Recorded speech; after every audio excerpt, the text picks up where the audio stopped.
Hello students, welcome to the channel. মই Kalpa Borah আৰু আজিৰ ভিডিঅ'ত আমি ক্লাছ 10 এক্সাৰসাইজ 1.1 ৰ কোৱেশ্চন নম্বৰ 8 ত থকা কোৱেশ্চনটা ডিসকাস কৰিম। ঠিক আছে?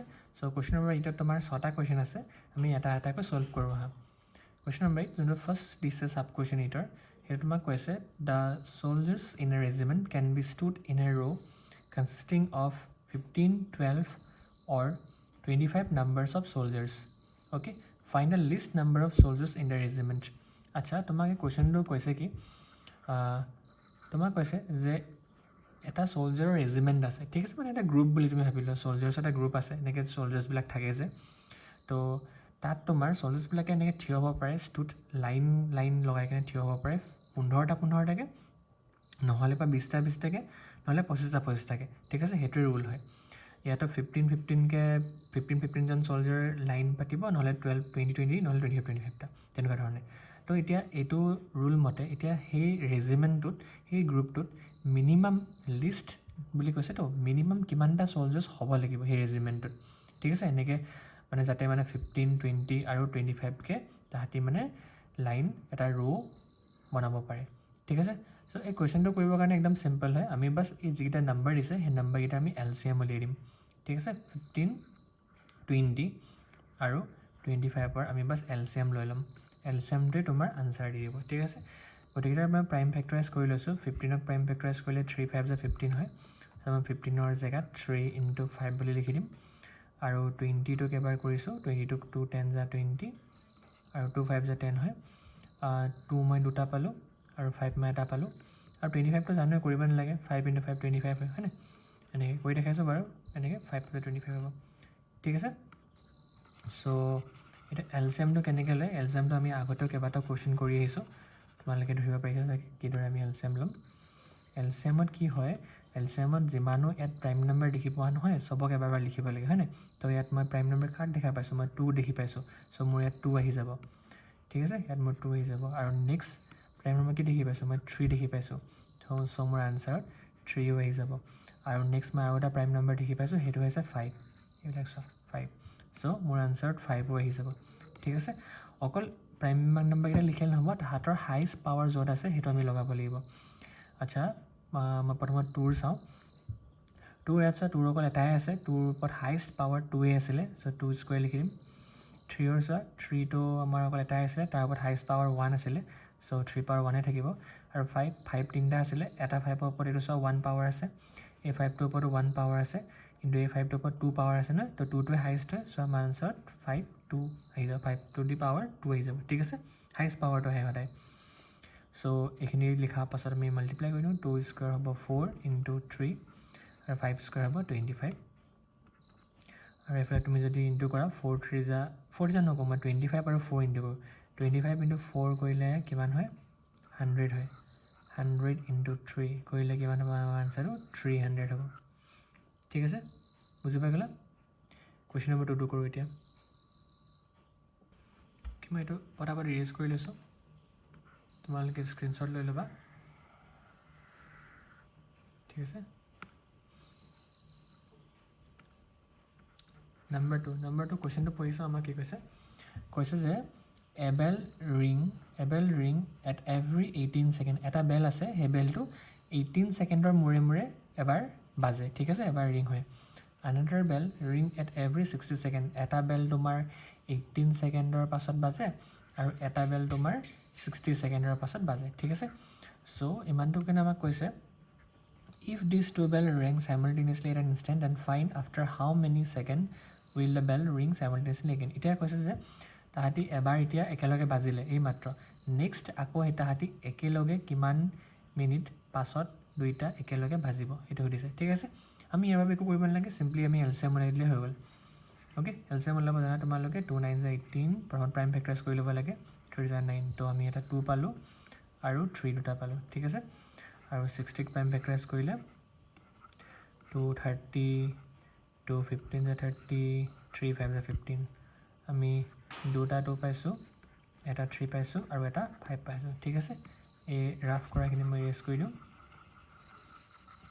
তাৰপিছত আমি LCMটো লৈ লওঁ LCM আমি আগতেও বহুত কৰি আহিছোঁ সো আমাৰ বাবে এতিয়া LCMটো একেবাৰে ইজি হৈ গ'ল হয়নে মই বাৰে বাৰে বুজাই আছোঁ চ' যাতে ভালকৈ বুজি পাই যোৱা এলচিএমৰ আমি কি কৰিব লাগে আমি যিমানো বেলেগ বেলেগ ডিফাৰেণ্ট প্ৰাইম নাম্বাৰ আহে চবক লিখি ল'ব লাগে হয়নে চ' ইয়াত 2 এটা লিখিছোঁ মই প্ৰাইম নাম্বাৰত চ' মই 2 বুলি লিখিম ঠিক আছে তাৰপিছত মই আৰু বেলেগ কি প্ৰাইম নাম্বাৰ দেখিছোঁ মই 3 দেখিছোঁ চ' মই 3 বুলি লিখিম যিমান প্ৰাইম নাম্বাৰ থাকে চবক লিখিব লাগিব আৰু কিবা প্ৰাইম নাম্বাৰ বাকী থাকিলে নেকি 5 থাকিলে চ' 5টোকো আমি ইয়াত লিখিম এতিয়া লিখি পেলাই চবৰ ওপৰত হাইষ্ট পাৱাৰটো চাই কেনে লিখিব লাগে অ'কে আচ্ছা হাইষ্ট পাৱাৰ ক'ত কিমান আছে ইয়াত চোৱা এই 2টোৰ ওপৰত পাৱাৰ 1 আছে আৰু এই 2টোৰ ওপৰত পাৱাৰ 2 আছে চ' আমাৰ আনচাৰত 2 থকাটো আহিব হাইষ্টটো আহে ঠিক আছে এতিয়া তুমি যদি 3টো চোৱা এই 3টোৰ ওপৰত পাৱাৰ 2 আছে এই 3টোৰ ওপৰত পাৱাৰ 1 আছে চ' কোনটো আহিব হাইষ্টটো থাকিব 2টো হাইষ্ট ন চ' পাৱাৰটোতো আহিব আৰু 5টো এটাই আছে 5ৰ ওপৰত পাৱাৰ কিমান আছিলে 1 চ' 1টোৱে হাইষ্ট চ' 5টো এনেকৈ থাকিব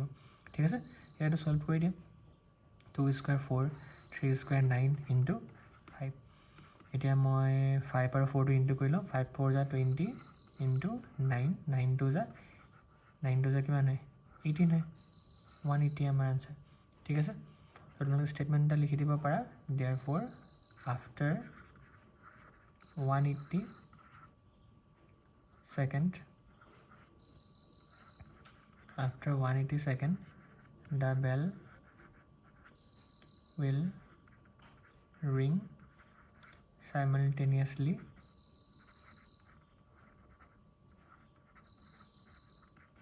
again ঠিক আছে মানে 180 ছেকেণ্ডৰ পাছত একেলগে দুইটা ৰিং কৰিব আৰু নম্বৰ 2টো কেনেকৈ কৰিব লাগে বুজি পাই গ'লা এতিয়া আমি নম্বৰ 3টো কৰোঁ ঠিক আছে এইটো মই এৰেজ কৰিলোঁ তোমালোকে স্ক্ৰীনশ্বট লৈ ল'বা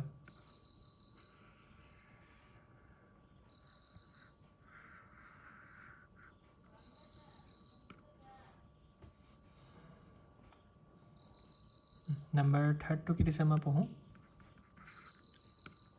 3ত কৈছে এ ৰেডিঅ' ষ্টেশ্যন প্লেচ অসম সংগীত ওৱান্স এভৰি 2 days আচ্ছা এটা ৰেডিঅ' ষ্টেশ্যন আছে প্ৰতি দুদিনৰ মূৰে মূৰে তাতে অসম সংগীতটো বজায় ঠিক আছে আমাৰ অসম সংগীতটো কি হয় বাৰু তোমালোকে কমেণ্টত জনাবাচোন অসম সংগীতটো কি হয় ঠিক আছে আৰু another radio' station plays the same song once every 3 days আচ্ছা এটা ষ্টেশ্যন অসম সংগীতটো দুদিনৰ মূৰে মূৰে বজায় এটাই 3 দিনৰ মূৰে মূৰে বজায় আচ্ছা ফাইনেলি তোমাক সুধিলে after how many times in 30 days will both the radio station will play the same song on the same day এতিয়া 30 দিনৰ ভিতৰত দুইটা ৰেডিঅ' ষ্টেশ্যনে একেলগে কিমান বাৰ বজাব ঠিক আছে এটা ষ্টেশ্যন দুদিনৰ মূৰে মূৰে বজায় এটা ষ্টেশ্যন 3 দিনৰ মূৰে মূৰে বজায় চ' এনেকুৱাও কিছুমান দিন আহিব ন যোনদিনাখনি মানে ফাৰ্ষ্ট ৰেডিঅ' ষ্টেশ্যনটো বজাইছে ছেকেণ্ড ষ্টেশ্যনটোও বজাইছে একেলগে চ' 30 দিনৰ ভিতৰত মানে সেনেকুৱা কিমান দিন আহিব ঠিক আছে চ' আমি একো নাই প্ৰথমতে এইটো এলচিএম লৈ ল'ম তাৰপিছত আমি ডিভাইড কৰি দিম আনচাৰটো ঠিক আছে চ' আমাক কৈছিলে যে আমাক কি কৈছিলে এটা ৰেডিঅ' ষ্টেশ্যন দুদিনৰ মূৰে মূৰে বজায় আৰু এটা ৰেডিঅ' ষ্টেশ্যন 3 দিনৰ মূৰে মূৰে বজায় চ' 2 আৰু 3 এলচিএম কিমান হ'ব 2 আৰু 3 এলচিএম মানে এনেকৈ কৰিবা ন এলচিএমটো তুমি 2 into 1 কৰিবা আৰু 3 এলচিএম 3 into 1 কৰিবা চ' 2 আৰু 3 আহি যাব এলচিএমত তোমাৰ এলচিএমটো কিমান হ'ব 6 চ' 30 ডেইছৰ মূৰত কিমান দিন বজায় এইটো সুধিছিলে তো আমি এই 30টোক 6 দি ডিভাইড কৰি দিম বাছ আমাৰ আনচাৰ খতম হৈ যাব চ' আমি ইয়াত লিখিম there for in 30 days number of times the radio station played a same song on the same day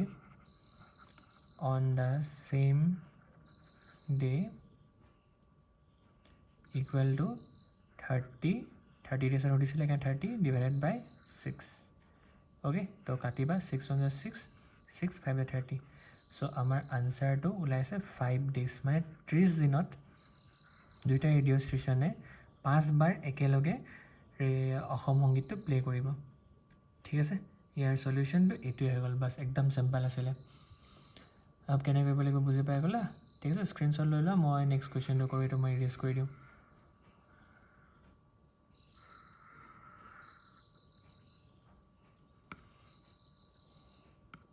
moving on to question number 4ত কি কৈছে an army contingent of 616 members is to be marched behind an army band of 32 members in a parade okay the two groups are to be marched in the same number of columns, what is the maximum number of column in which they can march? তোমাক কৈছে এটা মানে আৰ্মিৰ এটা ৰেজিমেণ্টত এটা কণ্টিনেণ্টত তোমাৰ 616টা মানুহ আছে, ঠিক আছে, মানে আৰ্মি 616জন আৰ্মি আছে। তো তাহাঁতি মানে প্ৰেড কৰিব, প্ৰেড মানে জানা নহয় এনেকৈ লেফ্ট ৰাইট কৰি থাকে যে NCC এইবিলাক। তো প্ৰেড কৰিব এটা তোমাৰ ৰ'বিলাকত মানে 32টাকৈ হ'ব, ঠিক আছে। চ' তোমাক কৈছে the two groups are to be merge in the same number of columns, মানে কলমছ মানে কি, মানে কেইটা লাইন হয় আৰু সেইটো সমানে লাইন হ'ব লাগিব। চ' কিমান নাম্বাৰ অফ কলম তোমালোকে মানে বনাব পাৰিবা, মানে কেইডাল লাইন, কেইডাল গ্ৰুপ বনাব পাৰিবা তোমালোকে তাতে মানে NCC কৰিবৰ কাৰণে, ধৰি লওক তাতে মাৰ্চ কৰিবৰ কাৰণে, ঠিক আছে। তো এই কুৱেশ্যনটো আমি ছল্ভ কৰিবলৈ আমি তাহাঁতৰ ওলাব লাগিব HCF, ঠিক আছে, দুয়োটাৰে ওলাব লাগিব HCF কেনেকৈ ওলায়, প্ৰাইম ফেক্টৰাইজ কৰিলে। মই গোটেইকেইটা কুৱেশ্যন একেটা ফৰ্মেটতে দেখাই আছোঁ, প্ৰাইম ফেক্টৰাইজ কৰি কিনে দেখাই আছোঁ। এইটো LCM নহয় দেই, এইটো HCF মই থকা। চ' প্ৰাইম ফেক্টৰাইজ কৰি কিনে মই কৰোঁ, 2 3 6 হ'ব, 16 হ'লে 2 8 16, আকৌ 2 1 2, 2 5 10, 2 4 8, নেক্সট আকৌ 2 7 14, 2 7 14, 77, 75 হ'ব, 7 7 77। তো মই 2 পাইছোঁ 3টা, 7 পাইছোঁ এটা, আৰু 11 পাইছোঁ এটা, হয়নে। 32ৰ প্ৰাইম ফেক্টৰাইজ কৰিলোঁ, 2 1 2, 2 6 12, 2 8 16, 2 4 8, আৰু 2 2 4, 2 কিমানটা পালোঁ 1 3 4 5, 2 পালোঁ মই 5টা, 2 পালোঁ মই 5টা, ঠিক আছে। এই ৰাফ কৰাখিনি মই পটাপট ইৰেজ কৰি লওঁ। আচ্ছা, HCF কেনেকৈ লয় বাৰু, এতিয়া HCFৰ ফৰ্মুলাটো মই তোমালোকক শিকাই থৈছিলোঁ, তোমালোকে মোৰ আগৰকেইটা ভিডিঅ' চাইছোঁ যদি একো দিগদাৰ নহ'ব, ঠিক আছে। HCFত আমি কি লওঁ, আমি কমন ফেক্টৰকেইটা লওঁ। কমন হ'লে কি দুইটাতে থাকি হৈ দিব, 11 ইয়াত আছে 6 on 6ত, কিন্তু 11 32ত নাই, চ' 11 আমাৰ HCFত নাহে। একেদৰে 7ও আমাৰ 6 on 6তহে আছে, 32টো নাই ফেক্টৰটো, তো 7ও নাহে। কিন্তু 2 তুমি চোৱা, 2 তোমাৰ 6 on 6তো আছে আৰু 32টো আছে 2টো, চ' আমাৰ HCFত কি আহিব, আমাৰ HCFত আহি যাব 2, ঠিক আছে।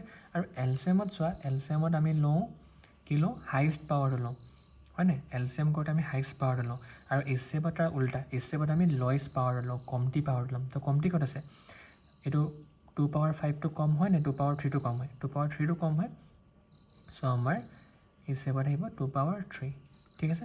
2 power 3 কৰিলে হ'ব 8, মানে 8টা কলম। তো লিখি দিবা, এইটো আমাৰ আনচাৰ হয়। দেয়াৰফৰ দ্য মেক্সিমাম নাম্বাৰ, এনেকৈ শ্বৰ্ট ফৰ্মত নিলিখিবা দেই, মই শ্বৰ্ট ফৰ্মত লিখি দিছোঁ, দ্য মেক্সিমাম নাম্বাৰ অফ কলম in which they can march is 8, ঠিক আছে। আৰু বুজি পাই গ'লা কেনেকৈ কৰিব লাগিব এইটো কুৱেশ্যনটো। নেক্সট কুৱেশ্যনটো কৰোঁ ব'লা, এইটো তোমালোকে স্ক্ৰীনশ্বট লৈ লোৱা। অ'কে, এতিয়া নম্বৰ 5টো কৰোঁ। 5টো তোমাৰ যোনটো কুৱেশ্যন দিছে সেইটো কৈছে হিমাদ্ৰী বুলি ছোৱালী এজনী আছে, has a collection of 625 Indian postal stamps and 325 international postal stamps. আচ্ছা, কৈছে কি আমাক কুৱেশ্যনটো, হিমাদ্ৰীৰ ওচৰত ইণ্ডিয়ান পোষ্টেল ষ্টাম্প, পোষ্ট অফিচত যিবিলাক ষ্টাম্প পায়, হয় নাই, দেখিছানে তোমালোকে, নাই দেখা যদি তোমালোকে পোষ্ট অফিচত যাব লাগিব, মানে চিঠি দিবলৈ এটা ষ্টাম্প এটা পায়, এইটো লগাই দিলেহে তোমাৰ পোষ্টটো ডেলিভাৰ হয়, ঠিক আছে। চ' তেনেকুৱা ইণ্ডিয়াৰ হিমাদ্ৰীৰ ওচৰত 625খন ষ্টাম্প আছে ইণ্ডিয়াৰ, ঠিক আছে। আৰু একেবাৰে ইণ্টাৰনেশ্যনেল পোষ্টেল ষ্টাম্প কিমান আছে, 325খন আছে, ঠিক আছে। ইণ্ডিয়াৰ আছে 625 আৰু ইণ্টাৰনেশ্যনেল ষ্টাম্প আছে 325, মই লিখি ল'লোঁ। এতিয়া তোমাৰ কুৱেশ্যনটো কৈছে she wants to display them in identical group of Indian and international stamp with no stamp left out. What is the greatest number of groups Himadri can display the stamps? আচ্ছা, তোমাক কুৱেশ্যনটো কৈছে যে এতিয়া হিমাদ্ৰীয়ে মানে ডিছপ্লে কৰিব বিচাৰিছে, দেখাব বিচাৰিছে, আৰু কেনেকৈ দেখাব বিচাৰিছে, সি মানে গ্ৰুপ কৰিব, ঠিক আছে।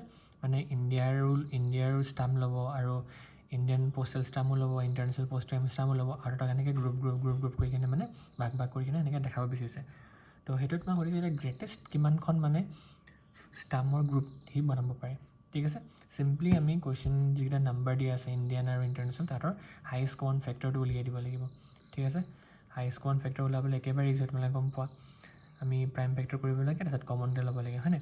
তো 625ৰ প্ৰাইম ফেক্টৰ কৰোঁ, 5 ৰেডি 5 হ'ব, 5 1 5, এইফালে 12 হৈ গ'ল, 5 to the 10, 5 to the 25, আকৌ 5 দি যাব 5 to the 10, 5 to the 25, আকৌ 5 দি যাব 5 5 to 25, so আমি 5 পালোঁ 4টা।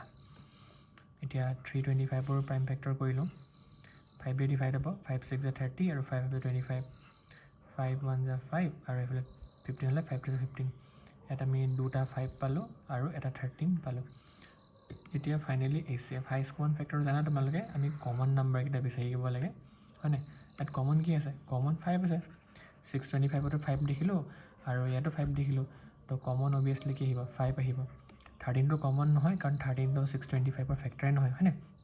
আৰু অকল 5 নহয় কোনটো পাৱাৰ ল'ব লাগিব, এতিয়া 5 power 4টো ল'ব লাগিব নে 5 power 2টো ল'ব লাগিব। মই কৈছিলোঁ HCFত সদায় কমটো ল'বা, ঠিক আছে। LCMত হাইষ্টটো লয় আৰু HCFত লৱেষ্টটো লয়, কমটি পাৱাৰটো লয়।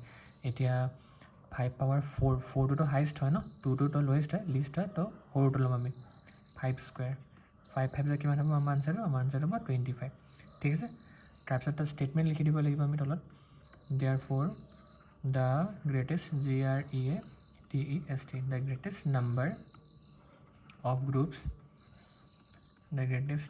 groups Himadri HIMADRI Himadri can display display the stump stump is কিমান হ'ব 25 হ'ব। আই হোপ বুজি পালে, একেবাৰে ইজি আছিলে, ঠিক আছে। নেক্সট কুৱেশ্যনটো কৰোঁ, এইটো ইৰেজ কৰি দিওঁ, ঠিক আছে। তোমালোকে স্ক্ৰীনশ্বট লৈ ল'বা।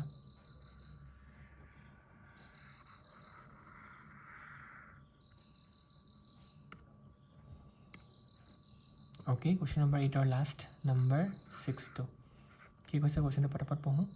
কৈছে দুডাল ৰোপ আছে, 2 ropes are of length 64 and 80 cm। এডাল ৰোপৰ লেন্থ আছে তোমাৰ 64 cm আৰু এডাল ৰোপৰ লেন্থ আছে 80 cm, ঠিক আছে। এতিয়া কৈছে both are to be cut into pieces of equal length, what should be the maximum length of the pieces। এতিয়া কৈছে দুইডাল ৰছী মানে তোমালোকে কাটিব, ঠিক আছে। কেনে কাটিব, একদম ইকুৱেল লেন্থকৈ কাটিব। তো কিমানডাল পিচ কাটিব পাৰিব, এই এডাল যদি ৰোপ তোমাৰ 64 cm হয়, এডাল যদি ৰছী তোমাৰ 80 cm হয়, কেই পিচ কাটিব পাৰিব, সমান হ'ব লাগিব, ঠিক আছে। আৰু একো থাকিও যাব নালাগিব। তো এনেকুৱা ধৰণৰ কুৱেশ্যন কৰিবলৈ আমি চিম্পল জানো, আমি HCF কৰি দিলেই হৈ গ'ল হয়নে। হাইষ্ট কমন ফেক্টৰ কিমান, সিহঁতে HCF উলিয়াই দিয়া, 2 3 = 6, 2 2 = 4, 32 হ'লে 2 1 = 2, 2 6 = 12, 2 8 = 16, 2 4 = 8 আৰু 2 2 = 4। 2 কেইটা পালোঁ, 1 2 3 4 5 6টা পালোঁ, 2 power 6 আহি গ'ল। আৰু 80 প্ৰাইম ফেক্টৰ কৰি চাওঁ কি পাওঁ, 2 4 = 8 0, 2 20 আহি গ'ল, 2 10, 2 5, 2 4টা আৰু 5 এটা পালোঁ হয়নে। ৰাফটো আমি ইৰেজ কৰি দিওঁ। এইবিলাক একদম simple question, LCM HCF question. HCFত কি কৰিব লাগে তোমালোকে জানা, কমনটো ল'ব লাগে। চ' 5টোতো কমন নহয় কাৰণ 5 to 64 নাই, 2হে কমন হয়, 2 তোমাৰ ইয়াতো আছে, 2 তোমাৰ ইয়াতো আছে। চ' HCFত কি আহিব 2 আহিব। আৰু কোনটো আহে HCFত, কমটি পাৱাৰটো আহে। তো 2 power 6টো কম হয় নে 2 power 4টো কম হয়, অভিয়াছলি 2 power 4টো কম হয়। চ' তোমাৰ HCFত 2 power 4টো আহিব, ঠিক আছে। চ' 2 power 4 কৰিলে কিমান, 2 4 বাৰ ইনটু কৰা, 2 2 = 4, 4 2 = 8, 8 = 16। তোমাৰ আনচাৰটো এইটোৱে 16 হয়, ঠিক আছে। লাষ্টত এনেকৈ ষ্টেটমেণ্ট এটা লিখি দিবা, therefore the maximum length of the pieces is 16 cm। Okay, question number 8ৰ আমি গোটেই 6টা কুৱেশ্যন কৰি ল'লোঁ আৰু গোটেইকেইটা ভালকৈ মই বুজাই দিব পাৰিলোঁ। তোমালোকে ভিডিঅ'টো শেষলৈকে চোৱাৰ বাবে থেংক ইউ। আৰু যদি কুৱেশ্যনকেইটা কেনে কৰিব লাগে ভালদৰে বুজি পাইছা, দেন এটা লাইক আৰু কমেণ্ট কৰি দিবা। থেংক ইউ ফৰ ৱাচিং, see you in the next video'.